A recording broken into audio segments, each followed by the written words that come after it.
aqui. Você, né, que está no dia a dia aí do mercado, que está buscando oportunidades, que está fazendo contas entre um e outro, como que você está vendo o apetite do brasileiro à renda variável, à renda fixa, nesses patamares de juros? Como que eles estão fazendo a conta para diversificar o portfólio, ou pelo menos para criar uma carteira interessante nesse cenário de juros mais alto? Renda fixa está atrativa, tem boas oportunidades em relação à renda variável, que pode entrar num rally também a qualquer momento? Vamos lá. Quando a gente aqui faz algumas pesquisas com os nossos clientes e assessores, e ao longo dos últimos mais de 12 meses, né, desde que a taxa Selic tem subido, a gente tem visto claramente o interesse ter aumentado muito e se mantido em alta para a renda fixa. Porque, né, a gente tem taxa de juros em dígitos duplos, o que é compreensível, né? Mas ainda assim a gente acha que tem que ter uma diversificação, né? Sabendo que a renda fixa também tem risco, né? Tem risco de marcação ao mercado. E aí, às vezes, o investidor pode ficar um pouco assustado com isso. Então, não é que ele não tem nenhum risco. E quando a gente olha renda variável versus renda fixa, né? A gente compara. Como que a gente compara a atratividade dos dois?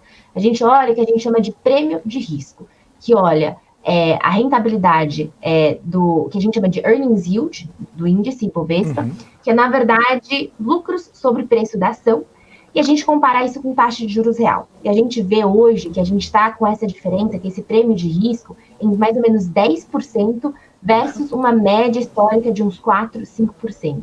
Então, historicamente, a gente está em um nível de prêmio de risco para renda variável bastante atrativa em relação à renda fixa, mesmo com essa renda fixa com taxa de juros, tá bom? Então, a gente continua vendo com bastante otimismo, bastante construtivismo, bolsa, investimento em bolsa, mas lógico que tem que ter um balanço, depende muito da tolerância a risco de cada investidor.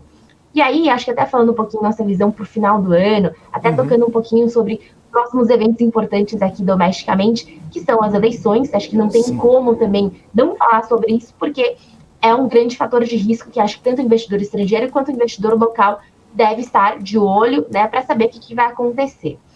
O que a gente também vê historicamente é que, geralmente, em eleições passadas, depois que passa o período de eleições, normalmente a bolsa sobe, na média, tá? 3 meses depois, 6 meses depois, 12 meses depois. Por quê? Porque você está tirando uma incerteza da frente, né? A partir do momento que você sabe qual que vai ser o resultado, os analistas, economistas conseguem traçar um cenário um pouco mais claro. Então, você tira esse fator de incerteza do mercado, ele consegue voltar a focar nos fundamentos, voltar a focar, a olhar nas empresas para entender quais são as empresas que podem entregar resultados e focar menos no macro. Então, deixar de olhar tanto no macro e voltar a olhar um pouquinho mais no micro, e isso pode trazer também, acho que um certo otimismo para a Bolsa até o final do ano também.